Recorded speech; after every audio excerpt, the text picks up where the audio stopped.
किसी के नसीब में ऊपर वाला खुशी लिखना ही भूल जाता है। जब मैं पैदा हुई तो माँ बाप ने बड़े अरमानों से मेरा नाम रानी रखा। उन्होंने तो कभी ये सोचा भी नहीं होगा कि उनकी बेटी को जीने के लिए कितना संघर्ष करना पड़ेगा। मेरे पापा मम्मी मज़दूर थे। जहाँ पर बड़ी बड़ी बिल्डिंगें बनती थीं वहाँ पर ही वे मज़दूरी करते थे, और जब तक वे बिल्डिंग पूरी तरह से तैयार नहीं हो जाती थी वही हमारा घर होता था। मैं 8 साल की हो गई थी। मुझसे छोटी एक बहन भी थी। एक दिन मेरे पापा अपने सिर पर ईंटें रखकर सीढ़ियाँ चढ़ रहे थे कि अचानक उनका पैर फिसला और वे लड़खड़ा कर नीचे गिर गए। उनके पास जो ईंटें थीं वे उनके ही लग गईं और उनके बहुत चोटें आईं और जगह जगह से उनका सिर भी फट गया था। खून बहुत ज़्यादा बह चुका था। वहाँ पर मौजूद लोगों ने उन्हें अस्पताल पहुँचाया, लेकिन जब तक बहुत देर हो चुकी थी। वे रास्ते में ही दम तोड़ चुके थे। अब घर की सारी जिम्मेदारियां मुझ पर और मेरी मम्मी पर आ गई थी। मैं भी मम्मी के साथ अब मज़दूरी किया करती थी। एक दिन बाद हम जिस बिल्डिंग में काम कर रहे थे वहाँ एक पति पत्नी आए। वे शायद उस बिल्डिंग में अपने लिए फ़्लैट लेने आए होंगे। मुझे देखकर वे मुझसे बोली, बेटा आप कितने साल की हो? मैंने कहा, मैडम जी मैं 8 साल की हूँ। वे बोली, बेटा ये तो आपके पढ़ने लिखने की उम्र है, स्कूल जाया करो। मेरी मम्मी बोली, मैडम जी हम गरीबों को रोटी मिल जाए, रहने के लिए जगह मिल जाए, वही काफ़ी है। हमारे बच्चों के नसीब में पढ़ना लिखना कहाँ होता है। उन्होंने मेरी माँ से कहा कि मुझे मेरे घर के काम के लिए एक कामवाली की ज़रूरत है और मेरे पास एक सर्वेंट क्वार्टर भी है। तुम लोग वहीं आकर रहो और मेरे घर में काम करो। मैं तुम्हारी बेटी को पढ़ा दिया करूँगी। मेरा तो खुशी का ठिकाना ही नहीं था। जब भी मैं स्कूल जाते हुए बच्चों को देखती थी तो मेरा मन भी पढ़ने का करता था। मेरी माँ मान गई और हम अगले दिन ही उनके बताए हुए पते पर पहुँच गए। मेरी माँ और मैं उनके घर की साफ़ सफाई करते थे और समय मिलने पर वे मुझे और मेरी बहन को पढ़ाया करती थी। अब मुझे काफ़ी कुछ पढ़ना लिखना आ गया था। एक दिन मेरी माँ ऐसी बीमार पड़ी कि वे बिस्तर से नहीं उठी और चल बसी। अब मैं और मेरी बहन इस दुनिया में अकेले थे। मैडम जी ने मेरी माँ का अंतिम संस्कार करवाया। मैडम जी घर में रहते हुए हमें 10 साल हो गए थे। अब मैं और मेरी बहन बड़े हो गए थे। एक दिन मैडम जी ने मुझे बुलाया और मुझसे बोले, देखो बेटा मेरे बच्चे तो विदेश में ही रहते थे, अब मैं और मेरे पति भी यहाँ से अपना सब कुछ बेचकर विदेश जा रहे हैं। अब हम अपने बच्चों के साथ ही रहेंगे। तुम ये कुछ पैसे रख लो और अपना और लीला का ध्यान रखना। मेरी आंखों से आंसू बहने लगे, क्योंकि मैडम जी के कारण कभी भी हमें ये एहसास नहीं हुआ था कि हम दोनों अनाथ हैं। एक बार फिर से मेरे सामने एक चुनौती थी कि हम अब दोनों क्या करेंगे, कहाँ रहेंगे। मैडम जी ने इतने रुपए तो दिए थे कि कुछ दिन तो आराम से गुजर सकते थे, मगर मुझे रहने का इंतज़ाम तो करना ही था। मैं पड़ोस की एक बस्ती में गई और अपने लिए घर ढूंढने लगी, और फिर मुझे एक आंटी मिली। उन्होंने कहा कि मैं अपने घर का एक कमरा तुम्हें किराए पर दे दूँगी, मगर उसका किराया इतना होगा और बिजली पानी के अलग।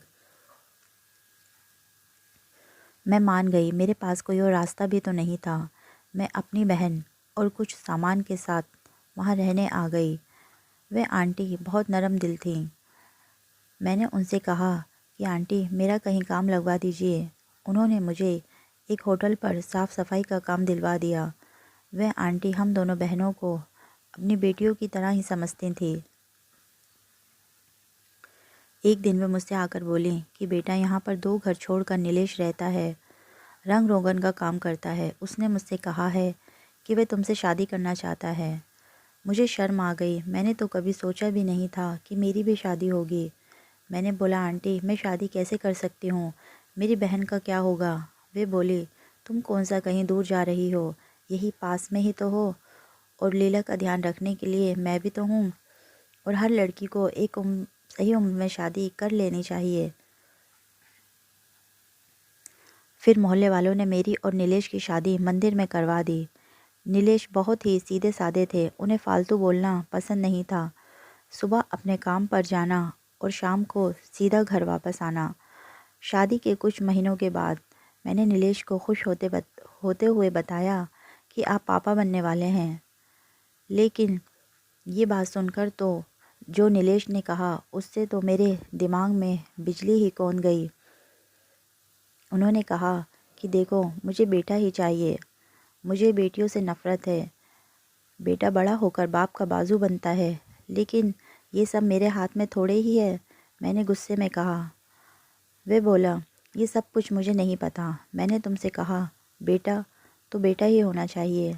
मैंने नीलेश की ये बात आंटी से बताई तो आंटी ने कहा कि जब बच्चा आंखों के सामने आ जाएगा तो वह ये नहीं पूछेगा कि ये लड़का है या लड़की। अपनी औलाद से तो उसके इस दुनिया में आने से पहले ही लगाव हो जाता है। समय गुजरने लगा और मेरी डिलीवरी का टाइम आ गया। मैं भगवान से प्रार्थना कर रही थी कि मुझे बेटा ही देना, लेकिन मेरे इतने अच्छे भाग्य कहाँ थे। भगवान ने मुझे बेटी ही दी। नीलेश ने जैसे ही सुना गुस्से में आग बबूला हो गया और वहाँ से चला गया। लीला और आंटी ही मेरी अस्पताल से छुट्टी करा कर घर ले आईं। अब नीलेश उखड़ा उखड़ा से रहने लगा था। उसने कभी भी अपनी बेटी की तरफ प्यार से नहीं देखा था। एक दिन आंटी ने बताया कि उनका भांजा लीला से शादी करना चाहता है। घर में बस वह दो माँ बेटे ही रहते हैं। आंटी ने बताया कि उनकी बहन बीमार है और बिस्तर पर ही पड़ी रहती है। उन्हें लीला जैसी सीधी सादी लड़की ही चाहिए थी। आंटी ने मुझे लड़का दिखाया। मुझे लड़का सही लगा। मैंने लीला की शादी कर दी और वह भी विदा होकर अपने घर चली गई। मेरी बेटी अब 3 साल की हो गई थी जब मैं एक बार फिर से माँ बनने वाली थी। नीलेश ने मुझे इस बार कड़े शब्दों में बोल दिया था कि इस बार अगर लड़का नहीं हुआ तो मैं तुम्हें छोड़ दूँगा। मैं बहुत ज़्यादा डर गई थी। भगवान से दुआएं मांगने लगी, लेकिन भगवान को तो कुछ और ही मंजूर था। इस बार भी मेरी बेटी ही पैदा हो गई थी और नीलेश सच में ही मुझे छोड़कर चला गया था। आंटी ही मुझे अस्पताल से घर लेकर आई। बहुत दिन गुजर गए पर नीलेश नहीं आया। फिर मुझे किसी ने बताया कि उसने दूसरी शादी कर ली है और वह अपने पत्नी के साथ दूसरी बस्ती में रह रहा है। लेकिन अब वह मेरे दिल से उतर चुका था। मेरे दिल में अब उसके लिए कोई इज्जत नहीं बची थी। जो इंसान अपनी खुद की औलाद का नहीं था, वह मेरा क्या होगा। इसलिए मुझे कोई फ़र्क नहीं पड़ता था। वे कहीं भी रहे, किसी के भी साथ रहे। उस दिन मैं बहुत रोई। मेरा दिल बहुत ज़्यादा दुखा था। मैं सोच रही थी, क्या बेटियां इतनी बुरी होती हैं कि नीलेश ने एक बार भी उन्हें नज़र भर कर नहीं देखा था। वे घर भी किराए का था। मैंने वह घर खाली कर दिया और आंटी के कमरे में ही रहने लगी। एक बार फिर से मेरे सामने चुनौती खड़ी थी कि मैं अपना और अपनी बेटियों का पालन पोषण कैसे करूं। मैंने आंटी से कहा कि वे मुझे कहीं काम पर लगवा दें। आंटी बोली कि यहीं पास में ही एक प्राइवेट नर्सिंग होम है। उन्होंने मुझसे कहा था कि साफ़ सफाई के लिए किसी लेडीज़ की ज़रूरत है, मैं तुम्हें वहाँ लगवा देती हूँ। तुम वहाँ से अपना काम पूरा करके अपने बच्चों को देखने के लिए थोड़ी देर के लिए घर भी आ सकती हो और उन्हें खाना वगैरह खिलाकर फिर वहीं जा सकती हो। वैसे मैं तो इनके साथ पूरा दिन रहूँगी ही। मुझे आंटी की बात सही लगी और अगले ही दिन से मैं वहाँ पर काम करने जाने लगी। मेरे बच्चे अभी छोटे थे। मैं उनका खाना बनाने के लिए थोड़ी देर के लिए वहाँ से आ जाती थी। इस नर्सिंग होम में काम करते करते मुझे 6 महीने होने वाले थे। लेकिन एक बात वहाँ पर मुझे हमेशा खटकती थी कि प्रेग्नेंट औरतें वहाँ पर अपनी सास या पति के साथ आती हैं और फिर रोते हुए वहाँ से जाती हैं। थोड़े दिन बाद वही औरत दोबारा नर्सिंग होम में आती है और ऑपरेशन थिएटर का दरवाज़ा बंद हो जाता है और जब ऑपरेशन थिएटर का दरवाज़ा खुलता है तो वह रोते हुए वहाँ से निकलती है। मैंने नर्स से कई बार पूछा, मगर वह मुझे डांट देती थी कि अपने काम से काम रखो।